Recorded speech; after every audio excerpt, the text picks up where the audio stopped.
¿no? Es en el sentido en el cual siempre la filosofía es el diálogo que nosotros tenemos con, ¿no? Con la realidad. Es un diálogo muchas veces entrecortado, porque Sí, se va interpretando la realidad de diferentes maneras, ¿no? Y se va buscando siempre, siempre pautas desde donde partir, ¿no? Y bueno, lamentablemente los círculos, las editoriales en Bolivia tardan en traer libros, eso es cierto, ¿no? Lamentablemente no tenemos cierta conexión con lo que se está produciendo afuera, no hay un vínculo que ya, se, digamos, de lo que se sepa qué se está produciendo afuera, entonces este video también queremos hacerlo con el video para que también los jóvenes aquí empiecen a leerte, ¿no? Empiecen a también a buscar ciertas alternativas filosóficas también desde dónde partir, ¿no? ya, Y desde dónde sí, sí. ver su realidad como tal. Entonces, por ahí me gustaría preguntarte, digamos, ¿no? ¿Cuál es la responsabilidad del filósofo, ¿no? Mm. Digamos, en esta sociedad contemporánea que nos ha tocado vivir, es decir, hay cierta responsabilidad filosófica en lo que está pasando últimamente, tanto en nivel político, en las producciones literarias que siempre responden a contextos sociales, ¿no? Siempre la literatura responde a Mm. contextos sociales, efectivamente, y también, ¿no? Esa responsabilidad de tenemos que volver, digamos, qué sé yo, digamos, ¿no? A un suelo completamente moral y ético que lo habíamos dejado, es decir, volver a las sendas antiguas, como se dice habitualmente en teología, es decir, volver a pensar desde Dios para entender nuestra realidad, o es necesario romper con esa idea de Dios y empezar a pensarnos nosotros como individuos. Bien, muchas gracias, Lucho, muchas gracias, Diego, por la entrevista. Y bueno, es la primera entrevista que me hacen de Bolivia, me hace con mucha ilusión, absolutamente mucha alegría estar conversando con ustedes. Claro, puedo partir por el final, o antes, pues, por el inicio, pues por el final. Claro, estamos en una sociedad absolutamente capitalista, no solamente patriarcal, colonial, para molestar a mis amigos de coloniales, pero en especial es como capitalismo patriarcal, capitalismo colonial, el capitalismo como un significante maestro, como harían los lacanianos, que lo atraviesa todo. Y eso implica esta cosa como, que increíble que las editoriales no estén presentes en Bolivia, con todo el trabajo, con todo el mundo, con la fuerza boliviana, ya desde tantos años, ya en el enclave de Sudamérica, y que no lleguen los libros. Y eso es un fenómeno también del capital, o sea, las editoriales no apuestan, no juegan, o los libros los venden caros, o van a nichos especializados en distintos países. Yo creo que ahí hay una cosa también que hay que repensar en lo que son los libros. Y ahora con la pandemia también lo virtual es importante, y se podría tener múltiples accesos, eh, de conferencias, entrevistas, paper, artículos, debate, presentaciones, libros, todo. O sea, muchos accesos que lo permite también lo virtual. O sea, y lo virtual es como va hackeando el sistema capitalista. Y porque ahora mismo estamos conectados por un Zoom gratuito y vamos conectando desde Barcelona a La Paz, o sea, ahí en Bolivia, y eso ya yo creo que hackea el sistema y le posibilita muchas cosas. Por eso es importante y las mismas editoriales se acerquen y trabajen con un compromiso más ético y político. Y ahí también voy al final. Yo creo que estamos en una era que, que en realidad el discurso de Dios, pues, a nivel personal, la persona que crea en lo que quieran creer, o sea, y es el ámbito, mi mamá cree mil cosas, entonces, que la gente crea lo que quiere creer, hay distintos tipos de creencias. Hegel tiene un juego cabrones muy interesante de la ciencia de la lógica. Uno dice ser, pero ser, Dios, porque es una abstracción de lo que es Dios, pero en realidad es ser ahí. Eso, es un Dios determinado. Dios determinado es algo, como el Dios de los judíos, el Dios de los palestinos, el Dios de los europeos, el Dios de los bolivianos, de los chilenos, es un Dios, es una determinación, es ahí. Pero en realidad dice Hegel, cuando es ahí, pero no es algo tampoco meramente, no es solamente ahí, es un culto, es un ser para sí, es algo vivo, que está, en realidad, ninguno dice, Zeus no es nada, Dios, la visión dionisíaca del mundo, pero ¿qué es lo que es rituales? Los rituales que tenía, lo que tenía un exacto un modo de vida, un modo de organizarse, un modo de nacer, de morir, que acontecía en la tragedia, que acontecía en el agua, es un ritual. Entonces siempre es ser ahí, ser para sí. Entonces, en realidad, que todavía existen discursos del ser, o del Dios, o de la libertad, o del yo, o del valor, o actualizando a Gigi, o de la ideología, o del género, actualizando a la Butler, también es como una abstracción operativa, simplemente, pero no podemos hablar de género, valor, mercancía, ideología. Entonces, en realidad es ahí, hay una determinación, y esa determinación es bien. Bueno, si hay un Dios vivo, y creo que un Dios vivo es un ritual, es una comunidad, incluso más allá del Dios abstracto. Por ejemplo, yo soy muy amigo de los jesuitas de la UCA, del mundo de Yacuría, de Tío Sobrino, y entretenido todo lo que hacen esta gente ahí. Es realmente increíble. Si eso fuera Dios, yo me hago católico de inmediato. Es increíble la experiencia que hacen en San Salvador, o sea, de resistencia, de contrarrevolución, de movimiento político pensante, es una maravilla. Entonces, si uno entiende a Dios en una comunidad, un ser para sí, bien, pero es una mera abstracción, nada. Una mera juego identitario conservador no sirve absolutamente para nada. Pero en realidad lo que me interesa, yo creo, sobre todo ahora, con la pandemia, con la guerra, ahora que estoy en Europa, la guerra de Ucrania, Rusia es una locura, la OTAN, Estados Unidos, Biden, toda esa cosa, y lo que pasa con los palestinos, lo que pasa en Yemen, en muchas partes. En realidad, lo que necesitamos ahora es, más que creer, es funcionar operativamente en una praxis de lo que yo llamo de un nosotros, tejidos sociopolíticos. Y esos tejidos sociohistóricos políticos son fundamentales. Hay que levantar al otro. O sea, en una época del odio al otro, de toda forma de migrantes, refugiados, desplazados, LGBTIQ, de pueblos nativos, ese odio al otro, hay que revertirlo con estos tejidos sociohistóricos, que no es el pueblo de los populistas, es un tejido sociohistórico que se va a construir. Eso es importante, o sea, ¿no? Hay que levantar ahí formas de tejido sociopolítico.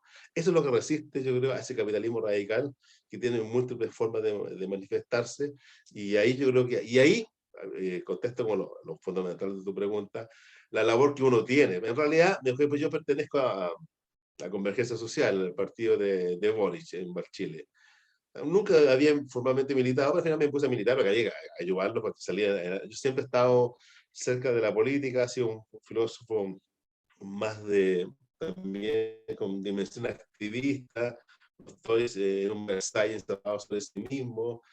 Yo creo, ni Hegel fue eso, como se lo inventan, nadie fue eso. Entonces, en realidad, los grandes filósofos desde Nilo Tempore han estado posesionados. O sea, hasta Platón y Aristóteles eran completamente posesionados, no como se les vende. Los filósofos, hasta Hobbes, Hume, para qué decir Kant, todos los filósofos, a los que son los más aburridos actualmente, han sido filósofos absolutamente posesionados ética políticamente, porque no es imposible. El problema, te pregunta muy buena, Lucho, el problema es cierta filosofía, o hablemos de filosofía en general, psicoanalistas, feministas, teóricos críticos, filósofos, sociólogos, cierta filosofía, cierto ámbito intelectual está como capturado por las lógicas de la academia. Y las lógicas de la academia finalmente son meramente reproductivas y están asociadas a un establishment. Pero entonces el problema son los colegas, los amigos, no quiero ni nombrarlo, que bueno, desconocidos se enfadan conmigo, pero al final están como atrapados y están atrapados en la corbata, en la corbata, entonces, y este es Kant, y este es Fichte, y este es Marx, como un Marx de corbata, así como un Nietzsche de corbata, un Gilles Deleuze de corbata, que llega a ser increíble, increíble. Gilles Deleuze, hasta Santo Tomás allá, vuelta en la tumba. Santo Tomás era un loco, trastornado en la época, así que nadie lo quería, trastornado total, y bueno, como un viejo carta conservador, increíble, o sea, vais a tener que un loco trastornado también, o sea, hasta los que actualmente los ponen, o sea, en la academia, lo que hace es como despolitizar y luego deshumanizar, descarnar, para un hegeliano, deshistorizarlo al pensador y al pensamiento encarnado. O sea, los pensamientos son encarnados. Hasta los analíticos de lenguaje, Wittgenstein era un bruto, Althusser era radical, Foucault lo mismo. O sea, y uno puede ver eso. Entonces, lo que hace la academia es una maquinaria de extracción, así como diría Gigi, de extracción. La academia no solamente se carga a Hegel, a Marx, a Wittgenstein, se los carga todos, se carga el pensamiento, y el pensamiento es realmente un pensamiento situado en material. Entonces la academia hace eso, reproduce, lo mismo le pasa a los lacanianos, a los winnicottianos, a los kleinianos, lo mismo le pasa a los distintos, a lo que hacen con la base de repente, lo que hacen son geniales por ejemplo, con la saldúa, de repente se vuelven puros discursos, los populistas con la Groca, el Chantal Mouffe, se vuelven como discursos y los matan. No queda nada de la MUF, no queda nada de la saldúa, no queda nada. Entonces queda un ámbito reproductivo que se venden un paquete, y tiene un contenido, que tiene un objetivo de entrada y un objetivo de salida, un control realmente como de sueño más profundo y absolutamente como oligofrénico. Entonces, claro, el pensamiento cuando está, lo mismo pasa hasta con los grandes poetas, con los grandes arquitectos, aquí, con los grandes científicos, el pensamiento queda como capturado en una institución reproductiva que despotencia toda la materialidad del científico, del poeta, del filósofo, hasta del teólogo. Ella curía lo increíble como lo venden, ¿no sé? Hay un sobrino, entonces, y esa despotenciación es cómplice de unas instituciones que reproducen ese capitalismo, ese patriarcado, ese mundo colonial, y ese es el tremendo problema con la academia. Y pues ante eso, uno está en la academia, una pata adentro, una pata afuera, pero hoy día di una clase gigante sobre Hegel, bueno, Hegel tremendo en Barcelona, pero removiendo la cosa, o sea, se puede en la academia pensar, sí, se puede, pero hay que luchar con esa eh, naturalización, representación naturalizada del establishment que realmente es cómplice de cierta construcción. Entonces hay muchos filósofos como alemanes, ingleses, chilenos. Yo soy filósofo, él por sí mismo, soy académico, soy alemán, francés, inglés, y te citan así, pero nunca ni han rozado lo filosófico, ni de nada, porque lo filosófico es una construcción histórico-material que te transforma, y eso no hay nada, o sea, y ese es el problema de cierta academia en distintos ámbitos del planeta, para que sí en Latinoamérica, eso se ve cada rato, en Perú, en Argentina, en Chile, en Ecuador, etc. Eso es como te podría contestar como entra Lucho. Súper. Bueno, si bien no, bueno, el pensador como tal está inmerso en una influencia de lecturas, es decir, eh, uno, digamos, uno antes de pensar su realidad tiene, bueno, hay como un presuposicionalismo, ¿no? Es decir, empiezo a pensar desde lo que ya tengo, ¿no? Desde todo ese cúmulo cultural que tengo ya impreso y en ese sentido empiezo, digamos, a escoger ciertas lecturas. Entonces, la responsabilidad de la filosofía está inmersa en las influencias en las cuales ella tiene, es decir, ya no soy el que piensa, sino es el autor el que piensa por mí. Más o menos ahí estamos cayendo, o puede ser porque, como tú dices, ¿no? Hay muchos filósofos, bueno, yo soy filósofo, digamos, ¿no? Bien, bien, bien. Y, ¿no? Sí, pues. Y empiezan a partir Filósofo de desde ahí, corbata. digamos, ¿no? Filósofo de Claro, corbata. efectivamente, Ya, digamos, ¿no? ya. Efectivamente, ¿no? Reproductor, sí, sí, vale. Sí, ¿y cuál es entonces la idea de tu pregunta? Ah, entonces, es importante las influencias de lectura, es decir, es importante desde dónde partimos para enfrentar la filosofía, es decir, es importante tener un suelo completamente de introducción a la filosofía, es decir, porque en Bolivia lamentablemente la academia adolece un poquito, si se podría decir, si se me permite la palabra, ¿no? Mm. Entonces, como si bien desde aquí vamos a tratar de incentivar a muchos jóvenes, es decir, es importante entonces las influencias de lectura, es decir, es importante saber desde dónde partir o es partir por donde partir, ¿no? Es decir, nos agarra la Mm. filosofía porque no nos agarra, digamos. Yo creo que más lo segundo. Cada uno podría estar los gustos personales, pero uno, y además los gustos personales están encarnados en biografías personales. Cada uno llega a sus filósofos, a sus pensadores a través de un contexto, yo creo, contextos de tipo biográfico encarnado. Pero yo creo que en realidad la filosofía, si es filosofía, te transforma. Por ejemplo, Churkhan no transforma a nadie. Yo supongo que ¿quién va a transformar a Churkhan? A nadie. Al contrario, te mete más en la estructura nihilista del capitalismo. O sea, yo creo que hay filósofos que ni lo son, aunque vendan muchos libros. Entonces, pues yo creo que uno puede entrar por cualquier cosa, puede entrar por un, hay gente que entra, por ejemplo, me encanta el 18 Brumario de Marx, o sea, otra gente que puede entrar por algo actual de la base de deshacer el género, por cuestiones propias de la diversidad sexual. Otros entran ahí con todo se mete, porque Gigi de repente es como muy fuerte en las redes sociales, se mete con todo con Gigi, con su lacanismo. Otros se meten realmente se meten por un gigante que es Hegel. Y otros se van metiendo para donde sea. Incluso en el pensamiento propio de América Latina, lo que ha hecho Dussel ha formado un montón de gente, Guayacurí ha formado un montón de gente, Roy formó un montón de gente. O sea, en la propia América Latina también hay gente que, como ecléctica, que por experiencia hegeliana, marxista, le entiende tal cosa, hay gente que viajó a Europa, conoció a Levinas conoció tal cosa y después lo recicla.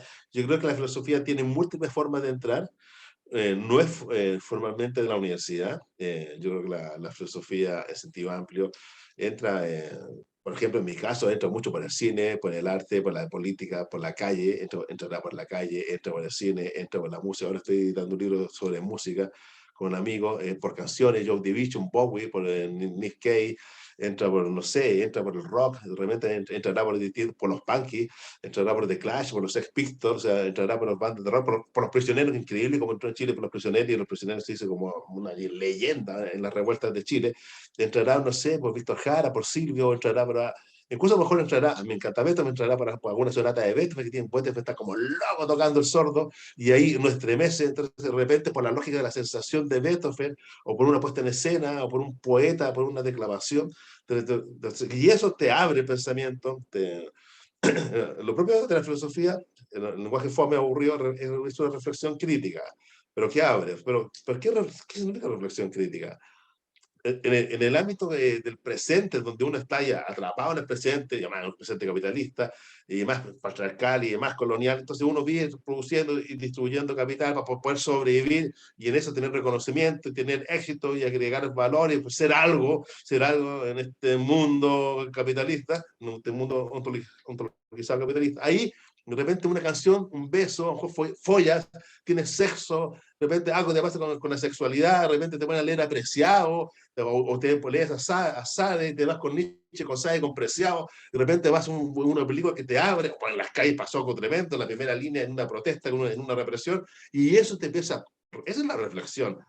La reflexión es algo que yo me cierro así como el Chavo del Ocho y me pongo a reflexionar. La reflexión es flexión que se vuelve sobre sí. Y de repente, voy a poner como un Hegel a la Lenin. No es que uno vive flectado en la inmediatez de la producción y destrucción de capital en la inmediatez de la producción y distribución de subjetividad capitalista. Pero ahí uno vuelve y recién ahí uno se espiritualiza, tiene interior.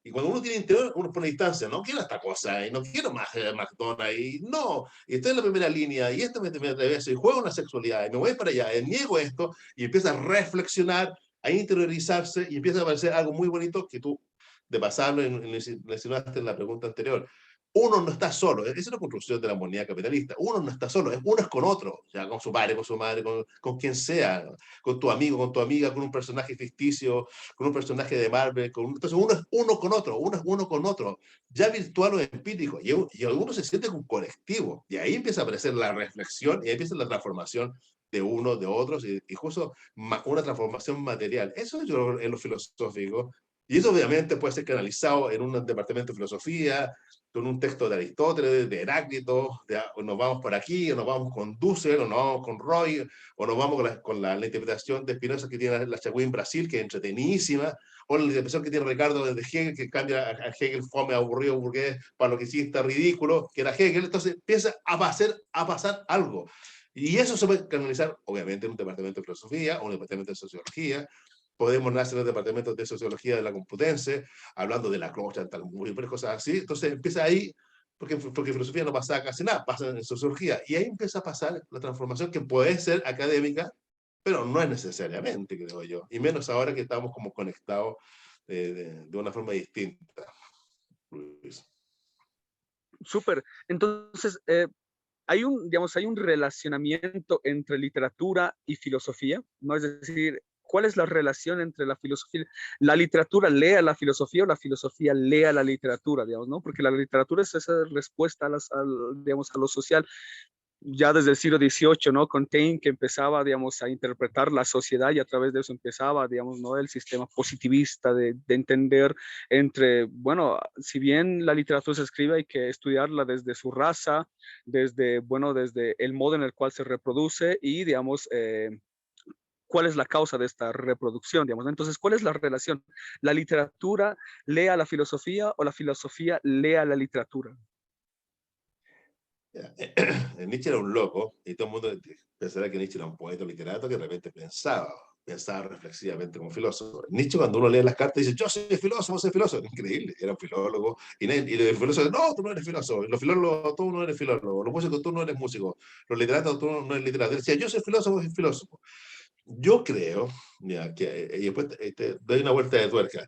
Por ejemplo, cuando uno hace la historia del pensamiento, la historia de la filosofía, como se enseña siempre en la academia, que está de Europa armar el modelo, pero incluso la historia en general se siente filosofía, pensamiento antiguo, medieval, moderno y contemporáneo.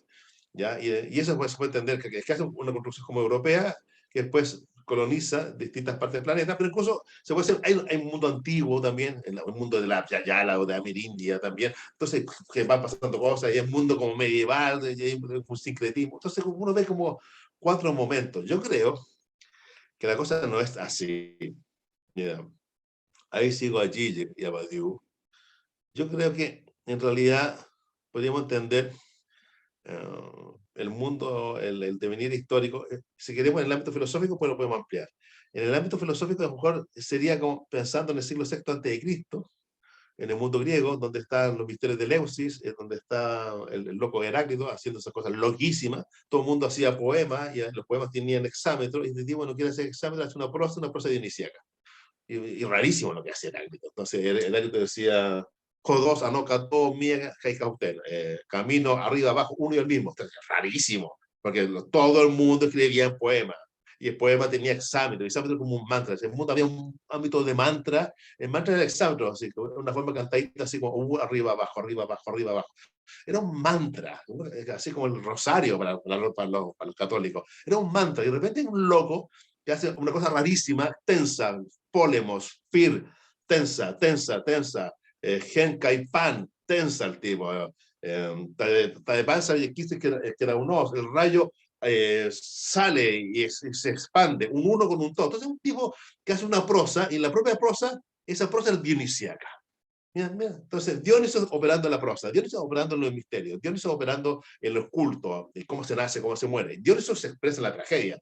¿Eh? Sófocles contó, Antígona, Edipo contó. Entonces uno empieza a ver, para mí, el primer momento sería ese, sería como un acontecimiento a nivel filosófico de que aparece una tensión dionisíaca, se podrá llamar por el mundo griego, tensión vida-muerte. Esa tensión vida-muerte está en distintas partes del planeta, hay una tensión, tensión, tensión. O sea, somos animales rarísimos que nos duele nuestra animalidad, pero ahí nos morimos, y ahí en esa tensión a veces formas de expresar, que llaman ya la dialéctica, Nietzsche lo llama dionisíaco, es una tensión.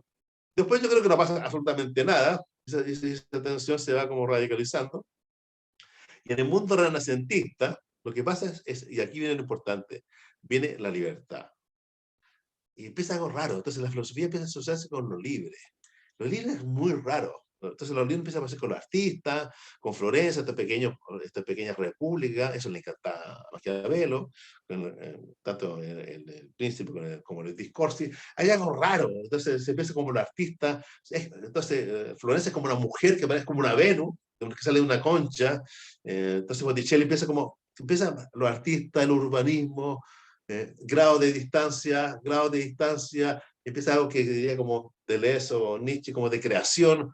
Le tomemos distancia, creamos algo, inventamos un juego, potencia del falso, inventamos un rollo, empieza la mentira, empieza una verdad que es distinta, una verdad que juega, que rompe, que produce, que en lo falso, en la potencia de lo falso, va creando, y empieza a aparecer algo que es como la libertad, que es muy fuerte, que ya finalmente Kant la sintetiza, la libertad. Pero empieza en el Renacimiento.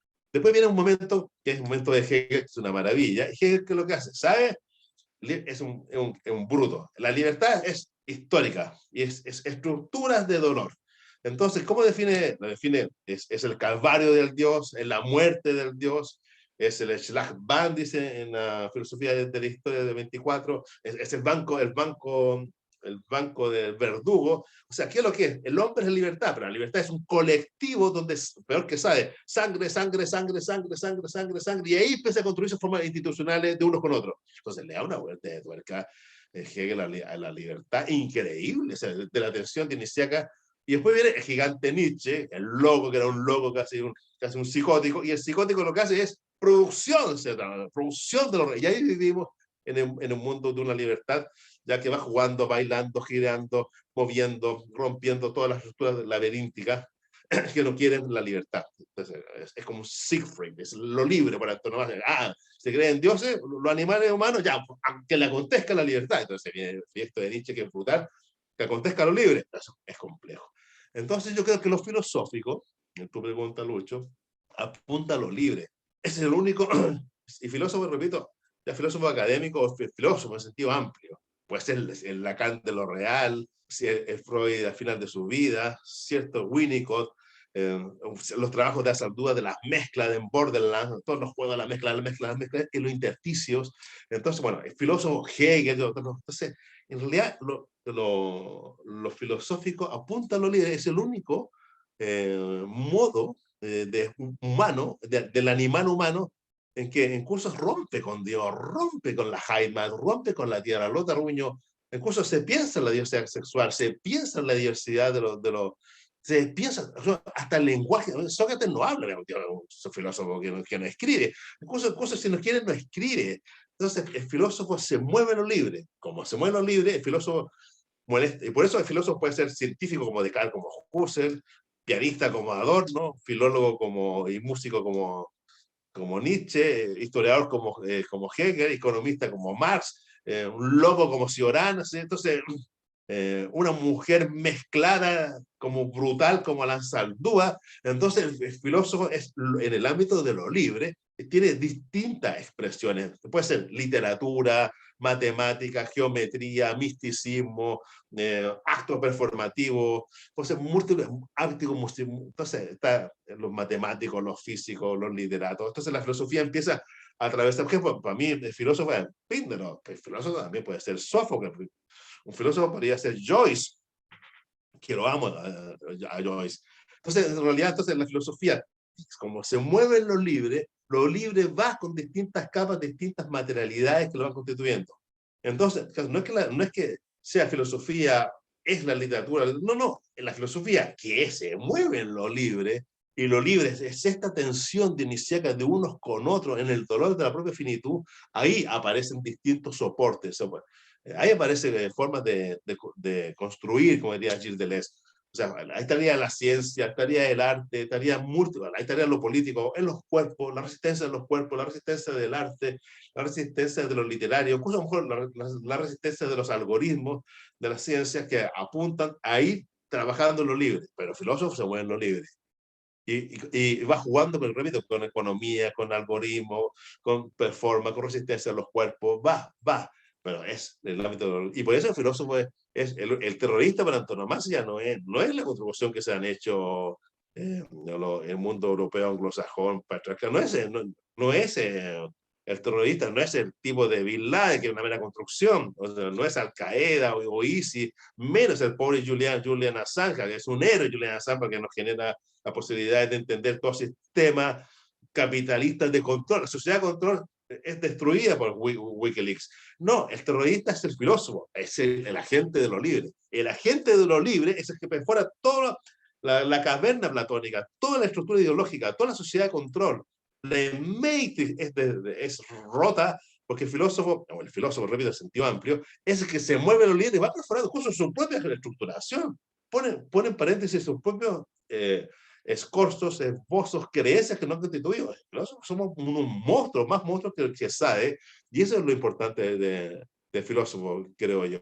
Esa monstruosidad de libertad y de liberación que se radicaliza desde el Renacimiento en adelante en distintas partes del planeta, donde ahí va jugando. Pero yo creo, y eso hay que tenerlo claro. Y por eso los filósofos son complejos, habría que sacar a los filósofos, eliminar a los filósofos, castrar a los filósofos, que los filósofos no, cuando estaban en la pandemia fuertísima, Agamben molestando, Gigi molestando, Nassim molestando, yo molestando, Patrick, todos los filósofos en cualquier parte del planeta molestábamos sistemas sanitarios, sistemas tecnológicos, sistemas de economía. Oye, ¿hay un bicho? Sí, bueno, no sé si hay un bicho, pero independiente de un bicho, no. Esto, no. O sea, el filósofo era contra la izquierda gobernante, contra la derecha gobernante. A todos, siempre nos querían hacer callar, los científicos, los sanitarios, porque éramos como los traidores del sistema, porque los filósofos ponían en juego, a través de SARS-CoV-2, de eso que se llamaba SARS-CoV-2, ponía en juego la estructura institucional capitalista que está atravesándolo y que funciona como un ámbito de control. Piñera gobernó con pandemia, o sea, no se le habían cortado la cabeza al final al comienzo de 2020. Bueno, entonces, el filósofo es el agente, es el revolucionario por antonomasia, porque se mueve en lo libre. Y por eso lo hacen callar. Y por eso hay que quitarlo también de la academia, quitarlo de los colegios, quitarlo de todas partes, y enseñar ciudadanía, cualquier cosa que no sea filósofo. Porque el filósofo siempre va a estar es un hijo de puta, siempre va a estar como con todo radicalizado, con todo, diciendo no. Y ahí afirma, es un filósofo, y por eso nadie los quiere. En el fondo, ¿quién va a querer un filósofo? Uno tiene amigos de izquierda, llegan a poder y listo, chao con el filósofo. Ni lo escucha, ¿qué le da importar el filósofo? Porque el filósofo empieza a darle la vara completamente, empieza a dar la vara y por eso se lo quitan de encima. Gracias por todo. Pero nada, que se quede callado, que nos moleste, estamos gobernando nosotros ahora. Nosotros sabemos gobernar, dicen los gobernantes de izquierda. Y por eso viene, por eso nadie nos quiere a los filósofos, siempre son de lo peor, de los monstruos, porque nos movemos como agentes de lo libre. Eso, Lucho. Súper. Bueno, para terminar ahí mi intervención, si bien estamos hablando acerca de la responsabilidad del filósofo, es decir, desde dónde piensa, es decir, cuáles han sido sus influencias, y si bien es un cúmulo de influencias, también estas influencias parten de un espíritu libre, no parten desde, bueno, tengo que pensar desde donde me gusta, digamos, ¿no? Desde donde hay un cierto coqueteo, es decir, uno puede empezar leyendo Marx, uno puede empezar leyendo a Zizek, como tú dices, uno puede empezar a leer, bueno, todo lo que le llega a sus manos, incluso puede leer su realidad a través de la música, a través de los Así grafitis, a es. través del cine. Y llegando al cine, la responsabilidad del cine últimamente es muy, aparte de que hay un cine el cual digamos, digamos, es muy básico, hay también un cine que se está produciendo últimamente, ¿no? Por debajo y está surgiendo fuerte, digamos, y está mostrando ciertas cosas que la realidad, que la sociedad no veía, digamos, ¿no? Y de ahí, digamos, o sea, cuál crees que es la responsabilidad del cine y de la filosofía, digamos, ¿no? Y para terminar ahí mi intervención. Bueno, me encanta el arte en general y me encanta el cine en especial, pero también me gusta la poesía, el teatro, muchas cosas. Hay varias formas de entender el arte. Incluso me pidieron 2 tomos de cine, ahí se lo voy a contar, pero es complicado. Entonces, hay como 2 formas de interpretar la cosa. Ya, perfecto. Hay 2 formas de explicar la cosa. Voy a decir, como mis 2 grandes una hegeliana y una nietzscheana, y yo los junto. Claro. Entonces, la hegeliana es como la teoría crítica. Hegel era un maestro y llega hasta lo que hace actualmente Gille, Algo Butler, Duque, Ripalda, algunos de Jameson en Estados Unidos. Entonces, ¿y qué es lo que es? Es como entender el arte, es como expresión de una capa histórica, o sea, de la estructura capital. Entonces, mira, entonces Gille interpreta Titanic, una lucha de clase, o La La Land, cosas así. Entonces, al final, el cine, el arte en general, y el cine es expresión de una época. Y eso sería un cierto hegelianismo que atraviesa al arte. Y ahí, obviamente, hay películas y hay autores, directores. Marvel funciona en una estructura gigantesca desde Los Ángeles, generando toda una producción ideológica mundial. ¿Sí? Entonces Marvel llega hasta Caracas, llega a Moscú, llega no sé, a Shanghai, llega a todas partes. No es como detener a los subnormales del Capitán América, no es como detenerlos, o sea, llegan por todas partes. Entonces, mejor que la otra es Marvel, o sea, la Marvel tiene más fuerza que la otra.